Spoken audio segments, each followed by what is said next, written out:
नमस्कार, स्वागत है आपका। आज इतिहास के पन्नों में थोड़ा पीछे लेकर चल रहा हूं आपको, और दिलचस्प बात यह कि चीन जिस तरह से इस वक्त पे बातचीत का लगातार आग्रह कर रहा है भारत से, दूसरी तरफ सीमा पर अपनी मौजूदगी को किस तरह से बढ़ा रहा है, वो ये बताता है कि चीन की जो विश्वासघात की जो रणनीति रही है वो आज की नहीं, बहुत पुरानी है। इसको समझने के लिए आपको 1962 को भी समझना बहुत जरूरी होगा, क्योंकि 8 सितंबर 1962 पीएलए के 60 जवानों ने, और ये 60 को लेकर, हालांकि 60 जवानों को लेकर लगातार चीज़ें, कुछ लोग कहते हैं 60 थे, कुछ लोग कहते थे 100 के करीब थे, लेकिन जो एक मौजूद जानकारी हमारे पास इस वक्त पे है वो ये कि 8 सितंबर 1962 पहला इंकर्जन भारत की जमीन पर हुआ था। छोड़ देते हैं उस बात को कि कितने पीएलए के जवान थे, लेकिन पीएलए की तरफ से जो पहला इंकर्जन हुआ था वो 8 सितंबर 1962 को ही हुआ था।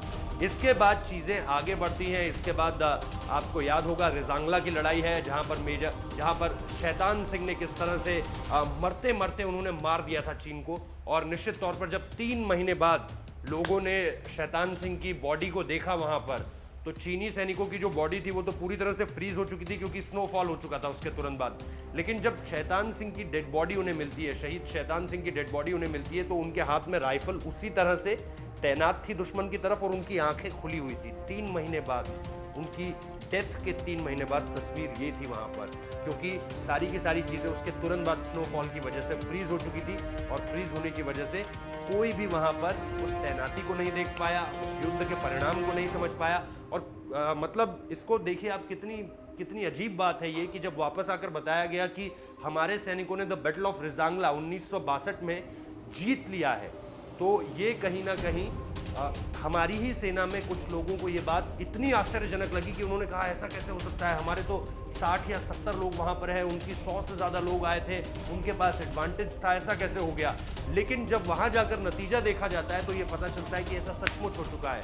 और इसीलिए अगर आपको कभी वक्त मिले तो हम निश्चित तौर पर एक कहानी ज़रूर शैतान सिंह पर करेंगे, और वो कहानी आप देखिएगा, क्योंकि battle of Rezang La one of the epic battles in Indian army, जो भारत ने जीता, किस तरह की विषम परिस्थितियों में जीता, और इसके साथ साथ चीन को किस तरह से मुंह तोड़ जवाब दिया। ऑफ कोर्स नाथुला की बात होती है 1967 में जो हमने जीता था, लेकिन बैटल ऑफ रिजांगला अपने आप में। और अगर आप रिजांगला जाएं, चुशूल सेक्टर, अभी तो नहीं जा सकते, लेकिन जब चीज़ें नॉर्मल हो जाएं लद्दाख में, और अगर आप कभी चुशूल सेक्टर जाएं तो आप रिजांगला में जाकर ये म्यूजियम जरूर देखिएगा, क्योंकि ये म्यूजियम बेहद कमाल का म्यूजियम है।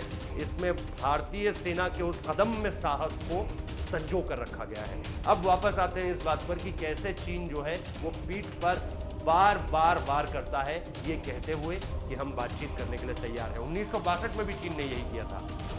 अब अगर आप देखें तो वेंग हे, जो उनके रक्षा मंत्री हैं, वो भी हमारे रक्षा मंत्री से मिल गए और लगातार उनसे गुजारिश की कि आप हमसे मुलाकात कीजिए। मुलाकात करने के बाद क्या होता है, मुलाकात करने के दौरान ही चीज़ें एलएसी पर बिगड़ती चली जाती है। कई बार चीन जो है वो अपने सैनिकों को वहाँ पर ट्रेडिशनल हथियारों के साथ भेजता है, जिसमें एक हथियार का नाम ग्वांडाओ है, और ग्वांडाओ की चर्चा इस वक्त पे सोशल मीडिया पर बहुत ज़्यादा हो रही है। इसके अलावा वो वहाँ पे आर्मर्ड गन्स लेकर भी पहुंचे हुए थे चीन के सैनिक।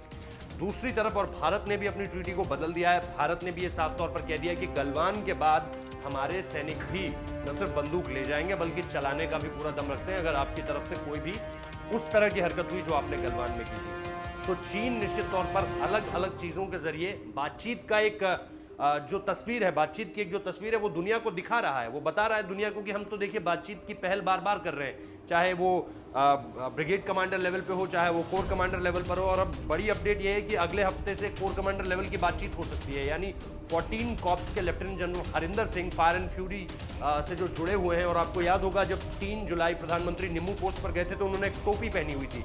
प्रधानमंत्री की टोपी में उस वक्त पे जो बैज है वो फायर एंड फ्यूरी का बैज है। तो ये जो सारी की सारी चीजें हैं कि अब आप कॉर्प्स कमांडर लेवल की बातचीत फिर से करना चाहते हैं, जो पहले की बातचीतों में बेनतीजा रही थी। ब्रिगेड कमांडर लेवल पे भी जो बातचीतें हो रही है वो बेनतीजा निकल रही हैं लगातार। और इन सारी चीज़ों के बीच आपके विदेश मंत्री हमारे विदेश मंत्री से मिलते हैं, और उसमें आप 5 पॉइंटर्स में एक ये अहम पॉइंट रखते हैं कि म्यूचुअल डिसएंगेजमेंट होगा। भारत ने इसके लिए साफ मना कर दिया है, हमने जो टेरिटरी ऑक्यूपाइड की है वो हम करते रहेंगे। फिंगर 8 तक हमारी सेना पेट्रोलिंग करती थी, और आप फिंगर 8 से पीछे ही रहते थे। फिंगर 8 से पीछे का इलाका बफरिंग जोन है। लेकिन चीन ये सब मानने को तैयार नहीं। वो दुनिया को एक तस्वीर दिखाना चाहता है कि हम बातचीत करना चाहते हैं, लेकिन भारत अब दुनिया को एक तस्वीर दिखा रहा है, वो ये कि कि चीनी सेना किस तरह से हथियारों के साथ वहां पर पहुंच रही है, हमने किस तरह से जो है वो टेरिटोरियल एडवांटेजेस अपने नाम कर लिए हैं, और इनके बारे में मैं आपको लगातार बताता हूं क्योंकि ये बहुत अहम 30 से ज़्यादा चोटियां हैं, लेकिन उन 30 से ज़्यादा चोटियों में जो अहम चोटियां हैं वो रेकिनला हो गई, रिजांगला की चोटी हो गई, हेलमेट टॉप हो गया, ब्लैक टॉप हो गया जिसे काला टॉप कहते हैं, गुरुंग हिल हो गया, ये सारी की सारी चीज़ें इस वक्त पे, मगर हिल भी उसमें एक आप जोड़ लीजिए। और वो जो फिर रास्ता है स्पेंगरसॉ का, जहां से चीन 1962 में आया था, वो भारत की सीधे आंखों के नीचे है। यहां तक कि चीन की मॉल्डो पोस्ट भी भारत की आंखों के सीधे नीचे है। यानी अब अगर चीन कुछ भी तरह की किसी भी तरह की तैनाती करता है तो भारत आसानी से देख लेगा। ये कुछ उसी तरह के हालात हैं जैसे 1999 में करगिल में पाकिस्तान के पास टेरिटोरियल एडवांटेजेस था, और पहाड़ की चोटी पर खड़ा, ये सेना का एक गणित है, सेना का एक रेशियो जो मैं आपको बताने जा रहा हूं।